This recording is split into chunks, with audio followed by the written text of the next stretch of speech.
నమస్తే. చాలా కాలం తర్వాత నారా చంద్రబాబు నాయుడు టీడీపీ కేంద్ర కార్యాలయం మంగళగిరిలో మీడియా సమావేశాన్ని ఏర్పాటు చేశారు. చాలా విషయాలు ఆయన చెప్పడం జరిగింది. ముఖ్యంగా వైఎస్ఆర్సీపీ ప్రభుత్వంపై తీవ్ర స్థాయిలో విరుచుకుపడ్డారు.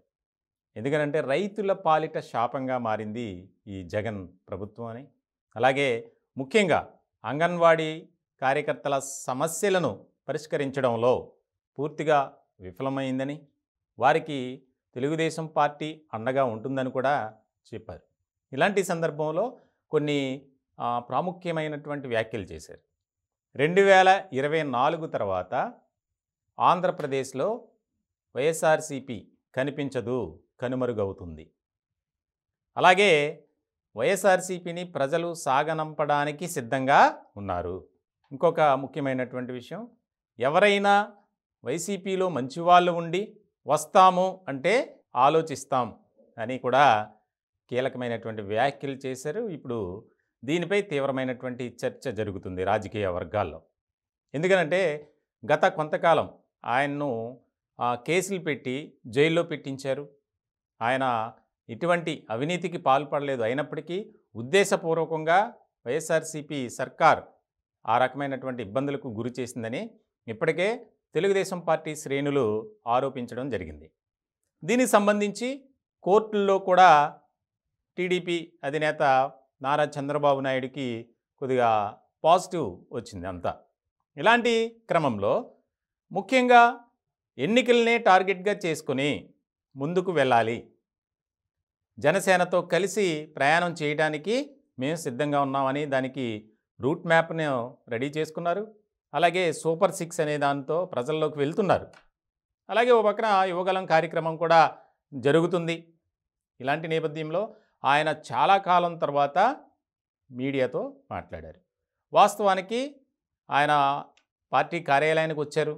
వచ్చిన నెక్స్ట్ డే ప్రెస్ మీట్ పెట్టారు. ఎందుకంటే ప్రజల్లో మమేకం కావాలి, ప్రజలతోనే మేము ఉంటాం అని చెప్పి ఆయన మాట్లాడినటువంటి అంశం మనం చూడొచ్చు. అలాగే అభ్యర్థుల ఎంపిక విషయంలో కూడా చాలా కీలకమైనటువంటి వ్యాఖ్యలే చంద్రబాబు చేశారు. ఎందుకనంటే అభ్యర్థులను మారిస్తే ఇక్కడ దోచుకున్నది చాలదన్నట్టు పక్కకి వెళ్ళి మళ్ళీ దోచుకోవడానికా, లేకపోతే ఎలా గెలుస్తారని అభ్యర్థులను మారుస్తున్నారని ప్రశ్నించారు. అలాగే మేమైతే తెలుగుదేశం పార్టీ ఒక కొత్త సాంకేతికతను అవలంబిస్తుంది అభ్యర్థుల ఎంపిక విషయంలో. ఎలా అయినా సరే నెక్స్ట్ ఎన్నికలలో మేమే అధికారంలోకి రాబోతున్నాం, అంటే జనసేన తెలుగుదేశం పార్టీ పొత్తుతో అని క్లియర్ కట్గా చెప్పినటువంటి పరిస్థితి. జగన్ అసమర్థత వల్లే ఈరోజు రైతులు తీవ్రంగా నష్టపోయారు అనే వ్యాఖ్యలు కూడా చేయటం ఇప్పుడు తీవ్రమైనటువంటి చర్చకు దారితీసాయి. మొత్తానికి ఇంకా నారా చంద్రబాబు నాయుడు గారు ఆయన రూట్ మ్యాప్ను కూడా ఒక్కొక్కటిగా సిద్ధం చేసుకుంటున్నారు అనేదే మనకి స్పష్టంగా అర్థమవుతుంది. ఎందుకంటే ఇప్పటివరకు సైలెంట్గా ఉన్నారు. కోర్టు నుంచి కూడా ఒక క్లారిటీ వచ్చింది, రాజకీయ సమావేశాల్లో పాల్గొనవచ్చు, ఎలాంటి అభ్యంతరాలు లేవు అని. ఇలాంటి నేపథ్యంలో మరికొద్ది రోజుల్లో యువగలం కార్యక్రమం ముగుస్తుంది. దానికి సంబంధించి నెక్స్ట్ ఏం చేయాలి, ఎలా ప్రజల్లోకి వెళ్ళాలి, ఏ విధంగా మనం ప్రజల మద్దతును కూడగట్టుకోవాలి అనే అంశాల మీద కూడా ఫోకస్ పెట్టారు.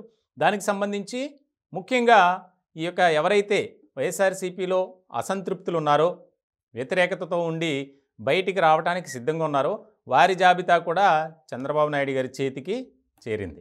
ఇలాంటి క్రమంలో ఎలా వ్యవహరించాలి, ఆ పార్టీ నుంచి తీసుకునే సందర్భంలో ఏ విధంగా ఉండాలి అనే దాని మీద కూడా సమాలోచనలు చేస్తున్నట్లు, దానికి సంబంధించి ఒక కోర్ కమిటీని కూడా నియమించే అవకాశం స్పష్టంగా కనిపిస్తుందని చంద్రబాబు నాయుడు అలాగే పార్టీ వర్గాల ద్వారా మనకి సమాచారం అందుతుంది. మొత్తానికి 2024 ఎన్నికలను టార్గెట్గా పెట్టుకొని ముందుకు వెళ్ళాలి. ఖచ్చితంగా ప్రజా వ్యతిరేక పాలనను, ఆ అంశాలని మనం ప్రజల్లోకి తీసుకువెళ్ళాలి. ముఖ్యంగా ఇంకా ఎంతో టైం లేదు కాబట్టి మనం ప్రత్యక్షంగా ప్రజల వద్దకు వెళ్ళాలి అనే ఆలోచనలో కూడా ఉన్నారు. దీనికి సంబంధించి బహిరంగ సభలను ఏర్పాటు చేసే ఆలోచనలో కూడా ఉన్నారు. ఎందుకనంటే ఇప్పటికే రెండు పార్టీలు కలిసి ముందుకు వెళ్తున్నాయి. ఇలాంటి నేపథ్యంలో ప్రధానంగా యువగలం కార్యక్రమం ముగుస్తున్నటువంటి సందర్భంలో బహుశా డిసెంబర్ 20వ తేదీన విశాఖపట్నంలో ఒక బహిరంగ సభ లక్షలాది మందితో ఏర్పాటు చేయాలని, ఆ సభకు ముఖ్యంగా జనసేనాని పవన్ కళ్యాణ్తో పాటు చంద్రబాబు కూడా హాజరవుతారు, ఒకే డయాస్ మీద ఇద్దరు మాట్లాడతారు అనేది కూడా బాగా వినిపిస్తుంది. మొత్తానికి ఇంకా స్పీడ్ పెంచారు. తెలుగుదేశం పార్టీలో ఒక రకమైనటువంటి నూతన ఉత్సాహం కనిపిస్తుందనే చెప్పాలి.